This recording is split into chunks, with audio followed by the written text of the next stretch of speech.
There's a saying in marketing that 50% of your budget is wasted. The only problem is you don't know which 50% it is. And that's why I'm sitting down with Ben Marcoux to talk about how do you ensure that your ads convert and you don't waste ad spend. Ben has a ton of experience helping companies and entrepreneurs write really clear and concise copy that resonates with their audience and ultimately leads to conversions. We go through in detail what steps you can take to ensure that you're building really great ad copy and content that will convert for your business. We'll also talk about how saxophone plays into Ben's story and ultimately why music has been so impactful in his transition to being an entrepreneur. Without further ado, I hope you enjoyed today's episode of the Silicon Alley podcast featuring Ben Marcoux. Are you interested in growing and scaling your business? Welcome to the Silicon Alley podcast, where you'll hear from entrepreneurs, venture capitalists, and top performers on what it truly takes to grow and scale a business. You'll walk away with actionable insights you can apply in your own business and life. Now to William Glass, the CEO and co-founder of Ostrich, and your host of the Silicon Alley podcast. Ben, welcome to Silicon Alley podcast. Super excited to have you on today. Yeah, likewise. Thanks so much for having me. Really excited to connect. Yeah, definitely. And we're going to talk about advertising in particular. We're going to dive into that. But I actually want to start with something that I think is interesting. So you were a big saxophone player. Can you talk to me a little bit about your love of the sax? Sure. Yeah, I'm a firm believer that for whatever reason, music finds us, right? Like there's so many instruments out there, but when I saw this, actually it started with a clarinet, right? I was in fifth grade. I saw a concert. The day before I was playing I had a big pile of dirt next to my parents' house. The next day I came home, I was like, Mom, I want to play music. She was like, well, that's a little bit different than yesterday's conversation. And from there I started playing clarinet, met my best friend in the whole world, Alex, who's still to this day an incredible jazz bass player living in New York City. And then started playing saxophone after I heard John Coltrane. And that just changed my life. Like I can't even describe really what it was like. It was like, it's like the difference between learning when you know how to read and when you don't know how to read. It's like such a pivotal moment that I look back on when I heard that sound, it hit me, you know? And luckily what I've found is that a lot of the skills that are required to be successful or just kind of push through when music gets difficult or tough, you know, you need to be really tenacious. You need to have a lot of confidence. You need to have a lot of belief. You also need to have a lot of patience and all those skills directly translated to being an entrepreneur, right? Like also, especially like a lot of my services that I provide to clients will be copywriting or media buying, which does involve a lot of time kind of sitting alone in a room, right? And so exact same skill set, just applied a little bit differently. Yeah, I love that. So do you have any like favorite songs that you like to play or specific sax players that you really like to listen to? Like what's your favorite on that front? Yeah. So in terms of songs, I'm a really big fan of music from the Blue Note era, it's called. So that's about the mid 1950s to 1960s or so. And it'll be guys like in bands, Miles Davis, he's a trumpet player, obviously, but like his band, he had Cannonball Adderley, he had John Coltrane, Sonny Stitt, Dexter Gordon, Sonny Rollins. I could bore your crowd for hours talking about my favorite musicians. And now what's been really cool, I actually had to be completely honest, I'll just be really vulnerable. For a couple of years at least, I actually went to school for music. I got my degree in music. And when I gave up my music career, I actually felt like a massive failure. Like I'd given up on like my purpose, right? And then luckily through some conversations with a mentor where he helped me change my perspective, I realized I had a bad habit of like having an all or nothing approach, right? Like I have to be a musician or I have to be an entrepreneur. And my mentor's name is Stefan Georgi. He said, why don't you just like play a little bit? And I was like, oh my God, you know, and it's so cool. I think a lot of us, we end up in these kind of binary, just like places where we're like, we have to do this or this, that we sometimes forget there's like other options. Right. And so when he said that, it just changed everything. And now I treat it almost like a meditation. And I lowered my standards for what I expect. I don't expect 8 hours a day of practice and to be a professional anymore. I just want to take it out of the case, make some noise, get my dog to howl at me and look at me all confused while I'm playing.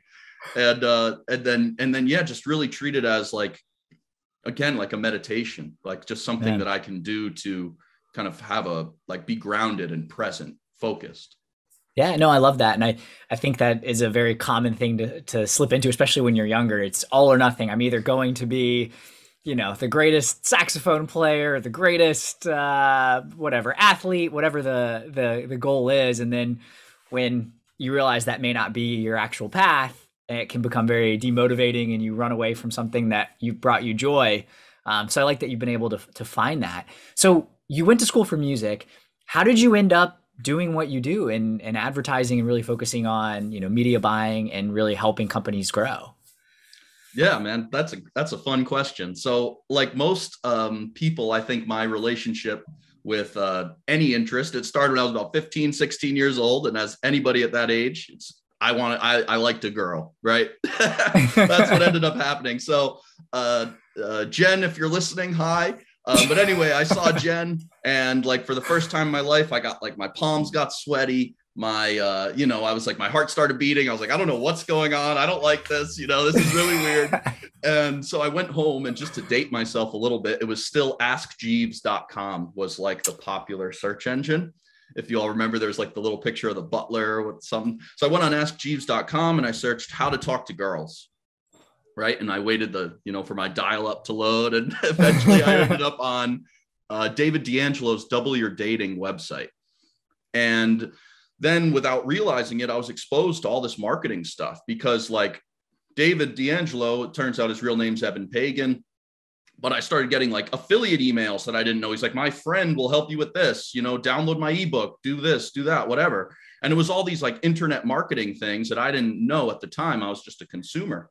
I was just trying to not get the sweaty palms and like, really trying to get the girl. Yeah, exactly. So that happened. And then at the same time, I started playing music, and I love music. It's a true passion of mine. I think it's like what it's done for me is hard to describe. So I was kind of disappointed that music was out of the reach of so many people, because the instruments are so expensive and it's kind of geographically restricted as well, right? Like you're just not going to have as many teachers, say, if you live in the backwoods somewhere in some boonies versus like, Boston or New York or whatever. So I kind of had an idea, like it would be pretty cool to like use the internet to like help people learn music. And then what ended up happening was eventually I got an email from Evan Pagan where he's like, hey, I'm Evan Pagan. I've sold $80 million of stuff online. Does that sound interesting to you? Do you have an idea for a product? I was like, that's not the worst thing I've ever heard. So I ended up getting on the phone with his sales guy, Donald Stojak. I still remember his name. I was on the phone with him outside of the worst house I've ever lived. It was like the worst. It's a juxtaposition, right? The worst time of my life and the biggest opportunity, right? Kind of like overlapped. And I just remember talking, the guy actually was a piano player, so he liked my idea or whatever. And then that kind of like I invested in the program, started doing some internet marketing stuff. At the time I was working at a deli, trying to be a musician. Needless to say, I was not rolling in dough. So I didn't have the money to hire anybody. So I was just like kind of a self-learner, right? Like I was just like, oh, I need to figure out how to build a funnel or run Facebook ads or whatever. And I just figured all that stuff out. But at the same time, and this kind of will loop in, I think, a bit with when we talk about, more monetary side of things, relationship with money. I had a lot of head trash and self-doubt and fear about investing, like even in advertising. And I think about it now, like there's no way we would be having this conversation right now if I had just kind of grown a pair like 7, 8, 10 years ago and just started running Facebook ads, because it was literally impossible not to make money. It was so cheap. Right? Like if I just had a little bit more confidence or network or whoever that I just said, dude, you can do this, I would have probably done it better. But anyway, I had a lot of head trash. I kind of like self-sabotaged quite a bit. Ended up going to an event where I just met for the first time in my life. Like I'm very fortunate. My parents are incredibly supportive. They supported me being a musician, an entrepreneur. I'm pretty sure I'm the only guy with a doctor dad whose dad told him not to be a doctor because he knew I didn't want to be. So that's awesome. But like my friends and stuff, my network had no clue, right? Just not, as you know, being an entrepreneur, it's not that we're better or worse than anybody. We're just different, And so I had a very different approach, and I had different vision and values and stuff. And I didn't have a lot of that around me. So when I went to that first event, it was just around a bunch of people who were doing what I wanted to do. And we're like, of course you can do it. Like, tell me why you can't. It was just mind blowing. And I ended up leaving there with some great relationships, led to my first ever referral to a client running Facebook ads, like formally. Before that, I just like, again, I had so much head trash, I didn't even feel worthy to charge for like over 2 years. So, wow. So I want to dig into that. So what you said self-sabotage. Obviously it sounds like you didn't charge people for 2 years that you were doing this. Like, what do you mean? Can you give some examples of like ways that you would self-sabotage? Yeah, definitely. So for example, I think probably the one most people are familiar with, I think most entrepreneurial people are very familiar with, is like, we tell ourselves stories, right? Like, and the stories we tell usually, again, because we're creators as entrepreneurs, we create, for better or worse, right? Our reality. And so an example of self-sabotaging might be as simple as just talking really negatively about myself to myself, about how, I'm dumb, and how maybe I should just give this up, and maybe I should listen to everyone, and maybe they're right, all the way to doing actually like destructive activities. Like, I've never really had a really crazy background or whatever, but maybe I knew I had an opportunity the next day. It was my full day off or something, and I would want to write a book or read a book or whatever. And I'd just go out the night before and come home at 4 or 5 as a musician and wake up at 2 and the day was gone. Yeah. And it was like, sure, maybe I could say I was just blowing off steam, but looking back on it, what I think it really was is I was just trying to build walls between myself and what I wanted. And I got really, really good at that. Like, again, sometimes it would be actually reflected in activities. Like, I would just do something stupid. Yeah. But most of it, I would say, and the part that was even more insidious, is when I would do something that I like, maybe was the right thing, maybe it wasn't, but I would allow that to then snowball. Right. And like, I would tell the story and I would build, what did my mom say? Mountains out of molehills or whatever, something like that. Yeah. And I would take like a problem and I would just manipulate it in my head and change it and turn it and twist it until it grew into this giant thing where I was crushing myself under the weight of it, and really like angry at myself and judging myself negatively and like really hurting myself internally. Like by putting myself in that position, it was just not a healthy way to live. And I think part of it maybe came from that all or nothing, like, I have high standards and I didn't meet them, so I'm going to beat myself up about it. But at the time, what I would love to tell a younger version of myself is like, dude, you should maybe try to use these as lessons, but there's no reason why one mistake has to lead to dozens or hundreds more. Like, you can make that mistake, kind of isolate it, learn from it. Or maybe even a self-sabotage would be something along the lines of, I think a lot of people have said this to themselves in our space, or any sort of entrepreneur, like, I don't need anyone, I can do this alone. When in reality, what I've found is like having the network of people that I can communicate with. So I realize I'm not that special. I'm not that unique with my problems, right? Like, I'm a snowflake or whatever, same as everybody else, but I'm not the only one who's ever dealt with X, Y, or Z. And if you lean into the people who love you and care about you, and you end up having a network of friends, family, business relationships, whatever, that are like advocates for you, that can help you get out of your own way a little bit, to just kind of build those new habits.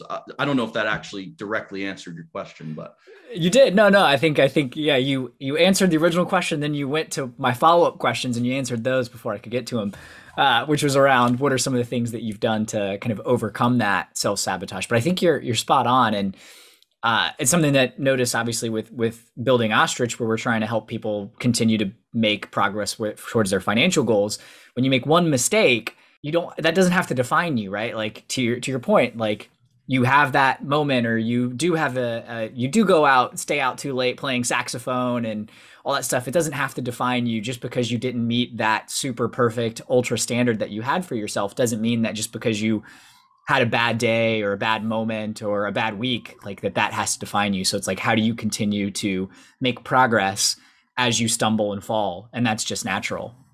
It kind of gets back to, I'm sure you've seen that, I don't know, meme or GIF or whatever, or I don't know, the little saying that's going around that's like, when you're first learning to walk, like everyone supports you. They're all cheering you on. When you fall, they're like, oh, encourage you to get back up.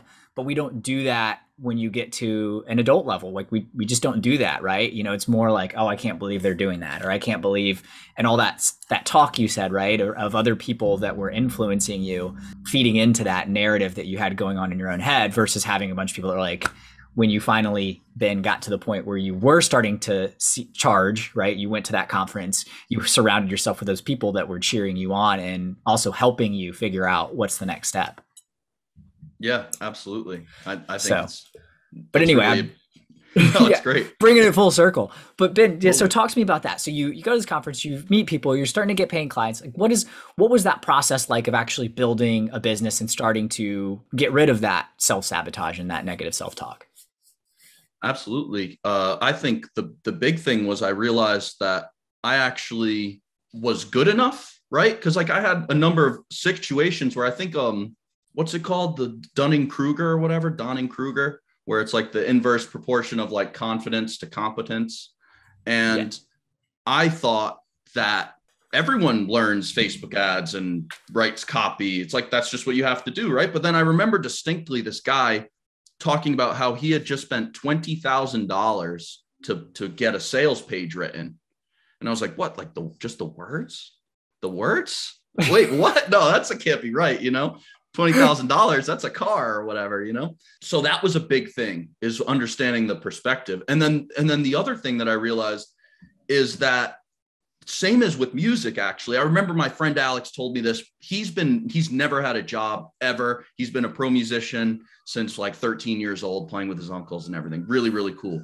And I remember asking him, like, obviously you're really good, but like, what do you do to get gigs? And he told me people hire their friends. And so I realized that in this moment, by building these relationships that I've now coined mutually lucrative relationships, that was really the jumping off point. Because it was a combination in that bridge of like the network of people who supported me with also like, getting paid to do this. So it was like a two-part thing. The event was like a perspective paradigm shift. Like what I do is actually valuable. People spend money on it. There's actually people making money with it. And then the second thing was I realized like, oh, damn, I'm really good at building these connections. Again, people like, I call it now kind of tongue in cheek. Like I've gotten pretty good at getting people to like me and pay me a lot of money. Right. And that's pretty cool. But that's like the two things. And then, we can take any level of specificity, tactics, anything about client getting or whatever, because I'm sure that same thing applies. I think whether you're like me and you're trying to get clients for copywriting or media buying or consulting or whatever, or if you're a musician trying to get gigs, or if you're a startup founder trying to get funding or attention, or just build those relationships with the people who will find what you do valuable and help, support you.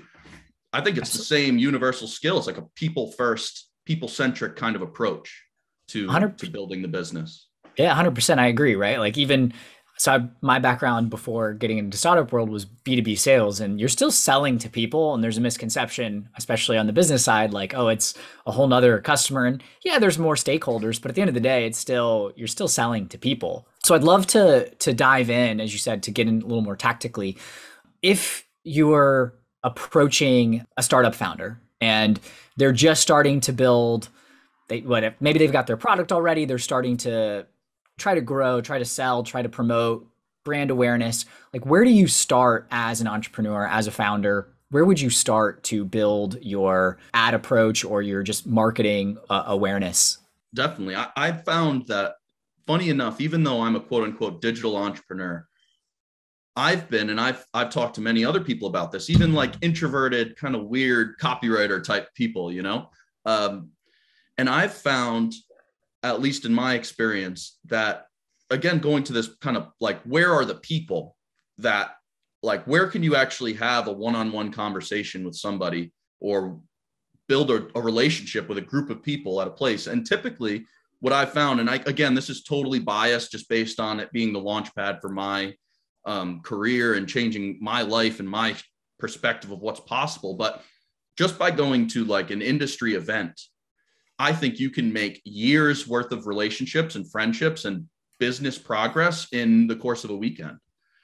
And I've got a process that I call exponential networking, because what I want to avoid being, and I've coined this with some of the kind of mentees that I've been speaking with lately, is I say you don't want to be the creepy, boring weirdo, right? Like that's what you don't want to be. Like, don't be that. That is a surefire sign. Because again, people hire, all things being equal, or sometimes here's like an interesting factoid, like even sometimes things not being equal, people will still hire their friends over other vendors, which is crazy. So the process that I think, I call it exponential networking, because what a lot of people do is, I've seen it, you've seen it, I'm sure, you go to an event and you've got the guy who's machine gunning business cards out to people, right? And it's like, great, that's going to be either like a coaster or going right in the trash or a bookmark, right? Like at best, maybe a bookmark, because then you'll actually see it. Like when you do, like that would be like best case scenario. What I've found that's worked way, way better for me, and this would be like the exact tactical approach I would try to take, whether I was starting out or even what I try to do now, is all I'm trying to do is find but 1, 2, maybe up to like 4 or 5 people. I just want to have a group of people I can take out to eat, because it's like old school. You can call it BS if you want, whatever. But I've found in that there's something about breaking bread, right, that actually really legitimately bonds people. And it's also the gesture. And as stupid as it sounds, I've got a number of instances where I was literally at a table with this guy whose company had done whatever, $700 million of credit card processing, was not looking at me, did not care about me at all, right? But I got up and I just did like a classic little trick where I just paid, like everyone got like waters. Like if you're going to pick up a meal, that was the meal to pick up. I think he got a burger. It was like $12.99 or something at the time. Obviously, it was like 4 or 5 years ago. And as soon as they found out I paid for it, suddenly like you could see the body language of the whole table start to look. And I was like the man, even though the whole meal cost me $120. So tactically, literally what I would do is I would go out and I would try to find between 1 and 4-ish people that's just like your core crew that event, and try to go really, really deep on the relationships with those people, because then a couple of things happen. Number one, you obviously build great relationships with people. And even if you just go to a couple events a year and you meet 5 people at each, it's 10 people a year, right? It's pretty powerful. Like most business environments are smaller than we think, right? Like, so it doesn't take that long. Like, for example, if you wanted to be a copywriter or a media buyer, it really doesn't take that long for you to know everyone, right? Like there's just not that many people, especially if you're meeting a few. So that's cool in and of itself. The second thing that goes on though, is you're creating like advocates and ambassadors for your brand. So now, like, instead of you needing to go out and meet 25 or 30 or 50 people and try to build a relationship, you just build a relationship with 1 or 2 people. And then they go out and they build a relationship with 1 or 2 people.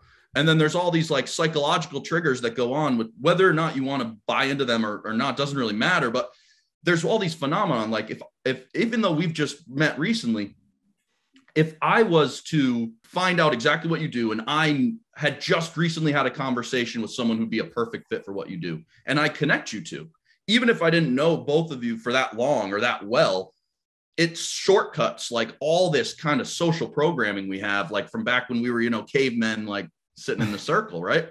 So it's just, you create an environment where by building just a handful of very small or a small handful of very deep, good relationships, you're almost certainly going to start getting all warm introductions.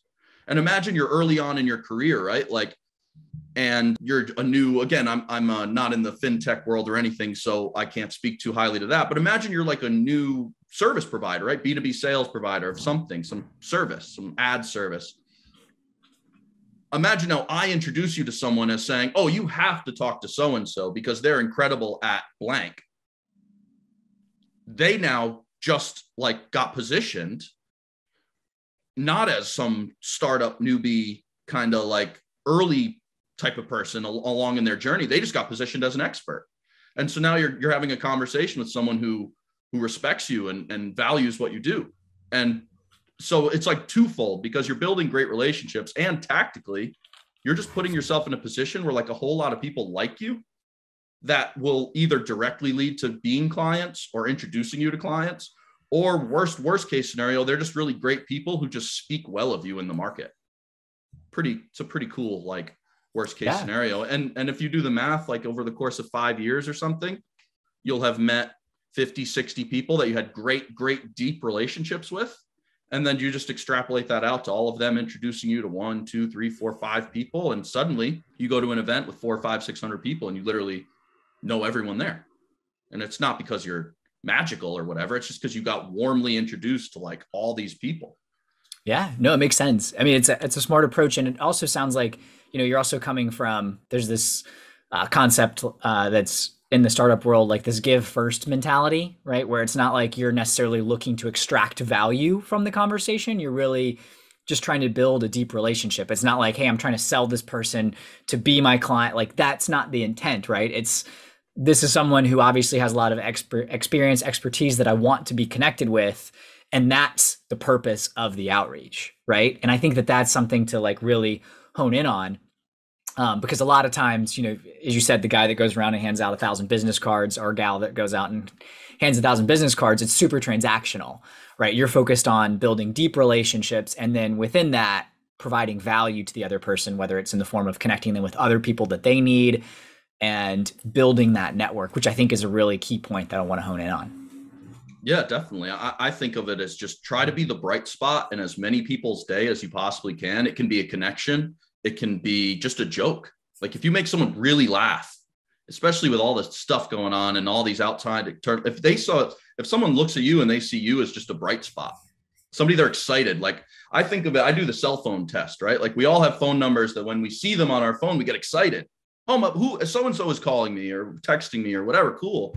And then we have others that are like, oh God, what do they want? Right. We all have that like sort of thing. So I feel like the more people you can have that are genuinely excited to see you, you just improve your chances. Like obviously nothing is guaranteed, but you want to set yourself up to be successful, right? Like, or at least give yourself the best chance. And that is really how to do it. And the way I describe it too is like, it just smells like, what do they say on Instagram? Like you're thirsty, right? That's what my girlfriend says about people like with the stupid DMs or whatever. Oh, if he's thirsty. Yeah. And you don't want to come up to people with that sort of mentality, right? Like I use like a lot of sensory language. I don't know. I'm just strange. I always talk different, but it just smells weird. Like you can feel it. Like we're very attuned. Humans are incredibly good at communicating. We forget, I think, because they locked us down or whatever, right? They like try to take that away from us. But at our core, we're amazing, immaculate, incredible communicators. And so we just see that and we can just sense it. And like, you just want people to have the feeling that is good versus that kind of like hesitation about you. Because if you're that, again, creepy, boring weirdo, which I come up with stupid terms, but if nothing else, someone will listen to this and they'll probably remember that if nothing else. Yeah. And so Ben, so we talked about, okay, so networking, going to industry events. If you're thinking about like implementing more ad strategy, like how would you approach that for someone that's just starting that for the first time? Like where would you start from a tactical perspective?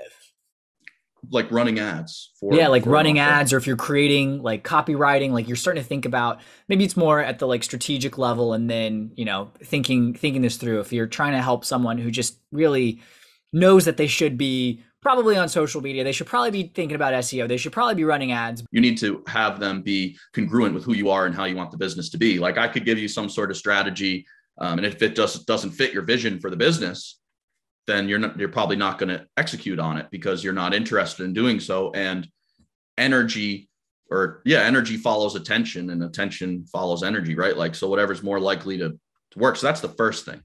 Now, assuming that the strategy is congruent with who you are and how you want your business to look like, the first thing I think of is the positioning. So who is this for? What is it going to do for them very specifically, right? Like this isn't some lofty thing. I think a lot of times people here, they get caught up in taglines like, change the world, impact of whatever. Like, it's like, okay, sure, that can be important to you. But like I balance that pragmatic with the kind of woo-woo. Like, I think that's very important. I think that's like the more happy, rich, successful people I meet, they all have that kind of mindset vibe about them, but they also like get up and do the thing every day too. Right. So yeah, that's the first thing is positioning, right? What's your big promise in the market? Who exactly do you serve? And what exactly are you going to do for them? And if you can't identify those things, then you're going to have a very difficult time creating marketing or advertising that's effective. Because what's really important to think about with marketing and advertising is that it's a one-way communication, right? Until this meta thing gets to the next level. Typically, when we have a conversation, it's like a dance, right? Like I'll say something, I'll judge your reaction to it and your response to it. And then we kind of, play, right? We dance. We cover our tracks. We realize, based on the look on your face, you didn't understand that, or you have another question, or maybe you're able to follow up and get deeper.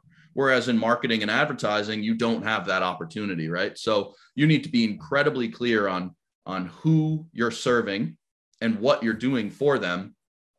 Otherwise, your marketing is going to give people excuses to leave, right? Because like we're wired, again, if you come back to the people, like in the middle of a conversation, you're one-to-one. We've all felt it where we wanted to leave a conversation, but couldn't because we have that draw. There is no social contract when you're watching a video or reading a sales letter. There's no consequence for you. Like no one thinks you're rude for Xing out of a web page, right? Yeah. So if you give people any excuse at all to leave, they will, and they won't care because you won't know, and no one will know. Honestly, you won't know. And more importantly, no one will know about them that they were not rude or whatever, right? Like that's what really matters. People are like that. So that's the first thing. So then once you're clear on the positioning and who you're serving and what exactly it does for them, then it's a matter of doing market research. And I strongly recommend, again, this guy, Stefan Georgi, he has a free blog post called RMBC, where he describes his method. The R is research, and he really breaks down research for you. But you're going to want to do psychographic research, meaning like what keeps them up at night? What do they really truly want? What gets them excited? What gets them afraid? Why do they care about what they care about? What's the thing that they don't tell anybody about that if you can convey to them in your marketing, they'll resonate with it? Because a lot of people have problems in situations that we think, or internally we think we understand how we describe like a problem to ourselves, but it's not as clear necessarily as we think. And then when we see someone else describe it to us better than we can describe it to ourselves, instant authority, right? Instant authority. So you're doing psychographic. You also have to do demographic research, right? Is it because the way you would talk to a millennial woman is different than the way you talk to, I work a lot in the golf industry. So, I call it the rich old white guy, right? Like the 55-year-old dude who's whatever, doing his thing. Like that's just, they respond differently. They're wired differently. So that's the next phase is research. And then from there, what I love about doing research in an effective way is that it doesn't take as long as people think. Like a lot of people think like, it's going to take me years to do research. It's like, no, like if it takes you any more than a few hours to get like your baseline research done, chances are you weren't following a process and you were just kind of disparate with your energy and attention, which isn't a problem, right? So what's like, can you give an example? Is it like surveys? Is it focus groups? Like is it just hopping around Facebook groups or wherever like people live? Like how would you like zooming in on the research? Like what does good research look like? Yeah, there's part of it. Again, I think of the categories, psychographic, demographic, and then mechanism. So psychographic is the stuff going on inside their head. So for that, you've got surveys, you've got customer interviews like in person. You've also got, what I've found is that people in things that they care about, like let's just pick a random topic like gun enthusiasts or whatever. They friggin' love talking about what they like about their guns in the gun space and the life with their guns. And they like talking about what they don't like. So you find a place, whether it's old school and it's a forum, or maybe more up to date would be a LinkedIn group or a Facebook group or whatever. And you just literally let them tell you. And you figure out certain search queries, like maybe there's certain words, like you figure out if I search for hate or love or, those emotional, USA, there's like emotional terms that trigger what's the topics that bring up the love or the hate. Okay. Yeah, exactly. So it's things like that. Because what I'm really trying to get to is like demographic is kind of simple, right? Like you can look up just pretty much Google will give you what you need to know roughly through the census and other data that people, again, just make available not me to judge. I do the same thing, right? I'm on social media. When what is it when there's no product for sale, you're the product, I think is the line. Exactly. Yeah. So that's what it is. So I'm looking for that emotional type of language so that I can really understand what makes people tick. Because then from there, what you're going to find is all the hooks and angles that you can break things down by. Like you can figure out all the benefits that people are looking for. You can figure out all the stuff that they don't like about your competitors. And imagine you were able to write an ad after you do this research and you figure out exactly what they're looking for, exactly what they want, what they don't want, and what they don't like about existing solutions. And you say, hey, you know how you this, and this give you a hard time? Well, guess what? Boom. It's like, yes, there's a level of creativity to developing your marketing message, but for the most part, it's just a matter of being a bit of a detective and letting them tell you. And then that's incredibly powerful just in general, whether it's one-on-one communication. Like, I just think most people are not used to being truly listened to. We're so like, all right, while you're talking, I'm just thinking about what I'm going to say. Like, that sucks. Like, for the most part, right? Like, a lot of people do that though. So literally just by listening, and this is the same thing for sales. You're on a sales call or whatever, and they tell you, oh, we're struggling with this, and this. And then you tell them, hey, so it sounds like you're struggling with this. They go, oh my God, he gets me. It's like, you just told me that. But they're not used to that sort of reaction to it. So yeah, that's how I think of that. And again, if you look at that document, that blog post, he actually gives you the specific questions. So examples are like, what are existing solutions in the marketplace? What do they like about them? What do they not like about them? What are their pains? What are their desires? What are their dreams? And the other thing you're going to want to focus on when you're in, for example, a Facebook group or a forum or something like that, is you want to make sure that you're sorting not just by like recency or whatever, but also engagement and comments. Because if you go on a forum and you see like, okay, well, this particular post, when they talk about, under eye bags or something, it's got 40,000 comments on it or whatever. Like, okay, this mental note, like if I was in that space or trying to write for that, there's probably some gold in there with people. And I'm sure in the space like what you're in with fintech, helping middle and lower class families, you're going to have like all those Ramsey groups and everything where they're going to just tell you stories that you're going to be like, oh my God, like you just wrote my next promo for me. And then from there, what you're going to do is just follow some real simple frameworks. Like essentially it's like, without getting us into deep in the weeds of copywriting, I think most people are better at writing copy than they give themselves credit for. Again, that expert, Dunning-Kruger, whatever. Essentially, you just say like the most interesting thing that you can up front, the hook. A lot of people, they think of like, oh, I need to lead up to the most interesting thing. But again, keep in mind, people are trying to leave, right? So you need to come out swinging. I've heard it called the pig, right? Punch in the gut sort of thing. Like you need that sort of intro. And I've heard it described also as don't bury the lead, right? Don't clear your throat. Justin Goff, if you were looking that up, Goff, smart marketing dude, says that. Don't clear your throat. As I have to clear my throat. And you start off that hook, right? And then there's some sort of content, like the meat of the ad, whether it's the story of the testimonial that you got or the story of the mom who's struggling with the two kids and how she changed her life or whatever, right? It doesn't matter what the story is or the content is, but there's some sort of content there.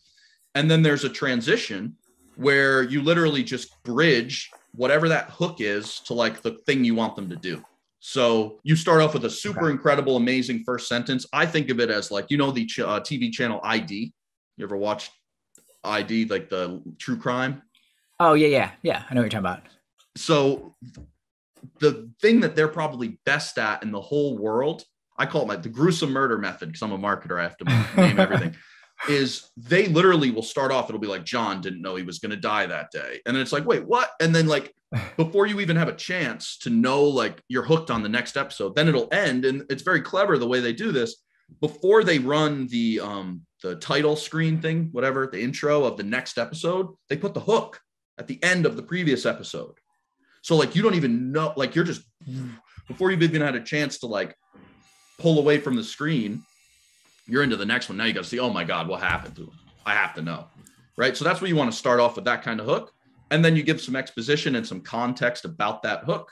And then you tie it into whatever the call to action is that you want people to do. And a little funny story about that I think will highlight how clear you have to be in a call to action. I was recently upgrading my cell phone because I'm a cell phone murderer. So my cell phone had fell and it looked pretty rough. And so I went in to get the new phone, and the guy, the rep or whatever, was telling me a story about how there's an area near where I live called Middletown, which is older demographic. And he said there was a day last year or whatever where Facebook went down, and all these older folks went into the Verizon store to get their Facebook back on, right? As if like Verizon is the internet is Facebook, right?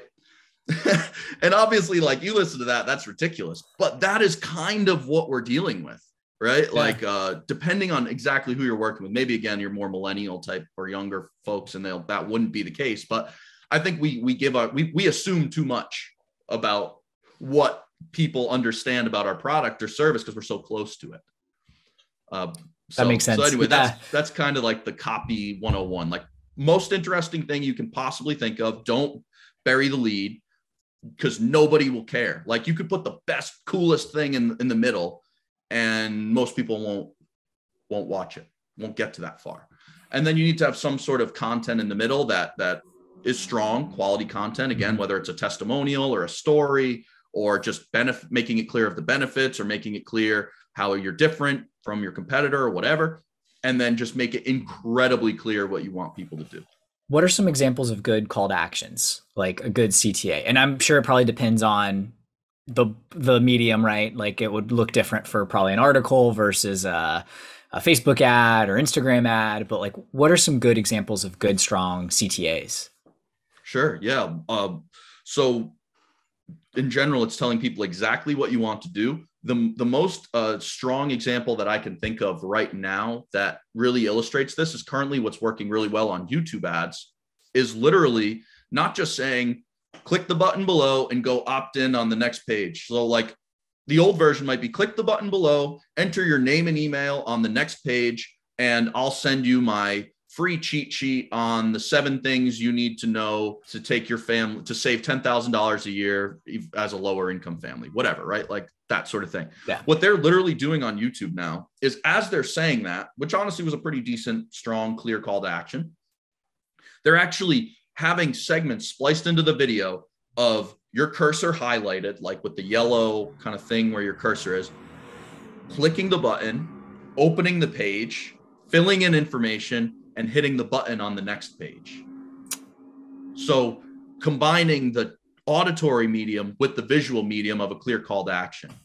In an email, it could be, there's a couple cool hints like hacks. One of the hacks is if you can tie in the call to action of your email subject line with the actual hyperlink text or the text that leads you to the link, that's really cool. So like, if your headline is, 7 ways to lose belly fat fast, and then your call to action would be, click here to learn to download the 7 ways to lose belly fat fast.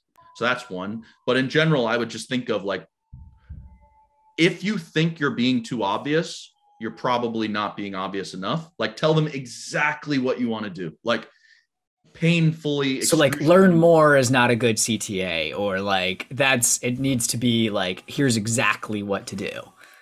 Yeah. And I mean, in certain contexts, maybe the button text learn more really does make sense because you've just filled in all this stuff. But like, in general, like if I had a learn more button, I would have like hyperlinked text below it saying exactly like, click here to learn how to do whatever. Like, do not overestimate, like, the percentage of people, let's put it this way, if we're just doing like averages of stuff, the percentage of people who are going to get pissed that you think of them as dumb for putting a double CTA is much, much, much, much, much smaller than the percentage of people who won't have a clue what to do if you don't do that. Presumably, if they're going to click the CTA, then they're not going to care, right? Like, if they're your if you've done a good job of the rest of the ad anyway. So it makes sense, right? Like, the people, but you're more likely to lose people that are like, ooh, this makes sense, and then don't know what to do. So yeah, there's an old adage in direct response confusion. confusion kills conversion. So again, if we keep in mind just our social construct or the contract you and I have as in the conversation, like pending the internet going down, knock on wood, like if we just bailed on each other, it'd be like kind of a weird feeling, right? But there's none of that in your ads. So if you give people even a single excuse about how to like, oh, I don't know exactly what to do. Cause like, keep in mind at that point, maybe their phone's ringing, maybe the text is ringing, maybe they're on social media and they're competing with creeping on their ex and looking at what their uncle and aunt's doing. And the whatever, like the quinceañeras and bar mitzvahs and all this stuff going on out there and all social events, current events, like all that is what you're competing with. So it's really important, I think, for us to set an accurate expectation for like what's going on around our people, because again, without, we're just very limited. Marketing is incredible. Our technology is incredible, but it's a one-way street currently for the time being, at least. Yeah, no, that makes sense. That makes sense, Ben. So I want to transition here. I think some really great stuff and useful things. I know that I've taken away, and I really like you said it earlier and you just brought it back again when you said, it's a one-way street, right? Marketing, like you're communicating one way. There's no social pressure of whether they have to respond or not. And so recognizing that, you got to be super clear and concise. But I want to transition. Obviously, we've talked a little bit about personal finance and all that. So I'd love to understand, as an entrepreneur, how you would describe your relationship with money today. I am finally comfortable earning money. Like, it took me a very long time. Like, yeah, I'd say, I guess the best way to describe it. Like, I'm finally Can you expand now on comfortable. that?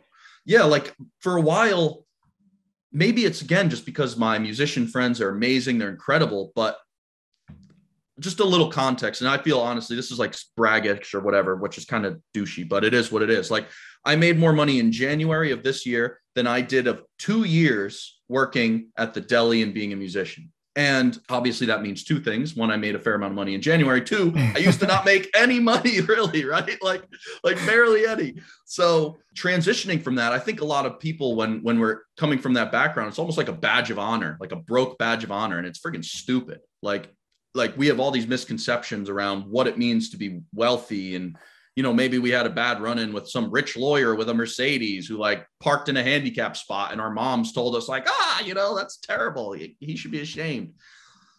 When I realized like really what money is it's a tool of exchange, and it's based on the value or the utility, like specific value you deliver. And I'm not a bad person if I make a lot of it. And I finally am getting comfortable, like I struggled to get paid. And originally I had an issue in 2019 where I kind of like burnt out again and repeated some stupid stuff. And I lost $12,000 client. I completed a sales letter for it.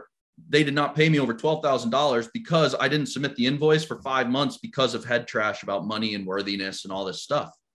So my relationship with money now, I'm finally feeling like I'm actually deserving of it and not keeping us like a ceiling on my income. And I've noticed as soon as I started, because this started maybe in December actually of last year, it's like my 4-month process, 5 months or so. So I guess November or whatever. But like what I found is the second I started to like welcome money and not kind of take all these other connotations around it, the ceiling of what I thought my ceiling was, like it doubled and it doubled again, right? Like really fast. And it was simply just by like getting more comfortable with the idea and not associating money with negative things and just thinking of money being a pretty objective, agnostic tool, right? Yeah. That has been really kind of fun. No, I love that. And I think that that's an important thing, is really because what you've essentially done is disassociated your self-worth from like a dollar figure, right? Like obviously you're charging more, but before you capped it, right? Mentally of like, here's how much. Oh, I don't think I'm, self-talk. Oh, I don't know if I'm worth this much, or should I invoice this client? It seems like a lot of money to me, but we agreed on it. And then, separating that out, not associating the fact that someone's wealthy with being that they're, evil or not evil or whatever that is. I think it also goes downstream too, right? Where if you don't have a lot of money, you feel like maybe my self-worth isn't where it should be because I don't earn as much. And so it's like the same, two sides of the same coin. And I think that that's a really important thing of being able to disassociate that sort of self-worth with a dollar figure and really seeing it for what it is, which is a tool. And yeah, so I completely agree and just wanted to expand on that a little bit. And that's, I mean, it's your relationship, right? So that's, you know, an opinion. So someone else might feel differently, but I think it's really important to associate that because I've noticed that with myself. I was in B2B sales, did really well and was making a big dollar figure and then go to build a startup. And now all of a sudden there's a bunch of outflows and the net worth is going down. And that was really distressing at first until I was able to dissociate that and realize, okay, that's not my worth is a number, right? And so being able to try to put that in context and at different points in our lives, we'll have more money, we'll have less money. It is what it is. So. Yeah, totally. And I think we also have a lot of power too, right? Like again, and it's power and perspective. To control that, right? Yeah, we have the opportunity to control that. And I think understanding that is important. So, well, what would you say is the best investment that you've made, Ben? Best investment by far has been mentorship and events, right? Anything that builds my skills or helps me eliminate head trash by far has led to both financial reward in terms of like, if I was to do an estimate on like the return on investment I get from going in on an event, it'd be 10x, 20x, whatever. Like I spend $300 on a flight, leave with a client who pays tens of thousands of dollars like every time, right? Like, so that tangibly is very cool, obviously, right? It's pretty groovy, especially way better than like slicing roast beef and doing what I was doing before. But at the same time, what it's also doing, I feel like, is laying a groundwork and a foundation as well, right? To continue to level up and put me in a position where it was a great investment financially, but it's also been kind of a great investment emotionally and spiritually and even physically, right? You see some people who inspire you, it usually leads you to do more good stuff. Yeah, absolutely. Yeah, I think that's key. What would you say is the dumbest money mistake that you've made, or dumb one that comes to mind if it's not the dumbest, but the other side of that coin? Yeah, the dumbest I would say is having that fear of if I invest this, it'll never come back to me ever, right? So the way that manifests itself is in multiple ways. I think the first one that stands out the most is I look back at my Facebook ad life journey, what clients and stuff, and I'm paying for clicks and impressions and all that now versus when I started in like 2011 and 12. The biggest, dumbest money mistake I ever made was being, what's the opposite of abundance? Scarce, right? Having that scarce sort of mindset. Because I know some people actually that like their financial habits, they have no self-control, right? Like they just take all their money and they spend it. That's not me. So if that is you, then this advice is probably the worst for your type of personality. But for me, what I realized is I'm like almost a hoarder, you know? And if I had a bit more of an investor mindset, take it like 10 years ago, for example, I would have substantially higher net worth now.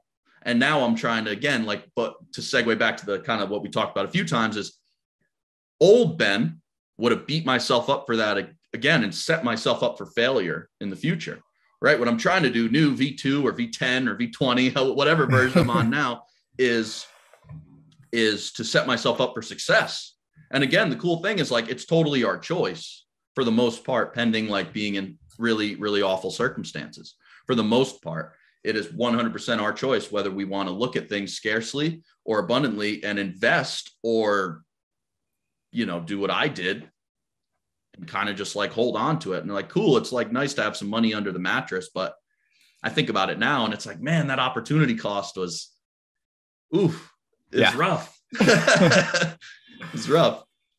Yeah, no, I understand. I feel the same way, Ben. Sometimes that's the challenge is, being able to realize when it makes sense to invest and making those smart decisions versus wanting to hoard it. And as you said, getting that scarcity. And it kind of goes back to what you said where, with your own relationship and how it's kind of changed with money, right? And you view it as a tool. So being able to use it in a way that is going to be most appropriate and help you accomplish what you want to accomplish. Yeah, exactly, man. Totally. Well said. Much more articulate than me. I don't know. I had the benefit of getting to listen and just try to reiterate, right? So put it in different words. But Ben, this has been a lot of fun. And I really appreciate you sitting down. Is there anything that you want to leave the audience with, final words, and then please let everyone know how they can connect with you outside of this podcast? Great. Thank you. Well, first off, really, really appreciate the opportunity to connect with you. This has been a really fun conversation. I guess final words I would say is I'll leave it off on this note, which is like, again, the more successful, happy, rich people I meet and connect with, they all seem to have this foundation in mindset, right? And choosing like much more of a life doesn't happen to them, right? They're much more like creators versus consumers in life. So I think if we can just be a creator versus a consumer, and also kind of have that like bright spot focus where like if we genuinely could just solely focus on being the bright spot of people's days, I think you'd end up better off than the person who's trying to read all the tactics and do all that stuff. And yeah, the best way to get in touch, I have a daily email list. If you just look up or go to thebencommandments.com, I'm a kind of a dope. So I laugh at that too. So yeah, if you just go to thebencommandments.com, you'll see an opt-in box there. You can enter your name, email, and you'll start getting broadcasts either that day or the next day, depending on when you join. Awesome. Well, thanks so much for sitting down, Ben. This was a lot of fun. And yeah, I really appreciate it. Likewise. Thanks, William. Appreciate it. On your way out, please share the podcast with others. It's the only way that the community grows and others hear these incredible stories from entrepreneurs and top performers. And of course, pound that subscribe button so you get notified when episodes drop every Friday. I'm William Glass, CEO and co-founder of Ostrich, and of course, your host of the Silicon Alley Podcast. Have a very profitable day. You got no time to waste, but still you hesitate. Caught in a circle saying, I'll never leave this place. Some words got you searching for the bright side over and over.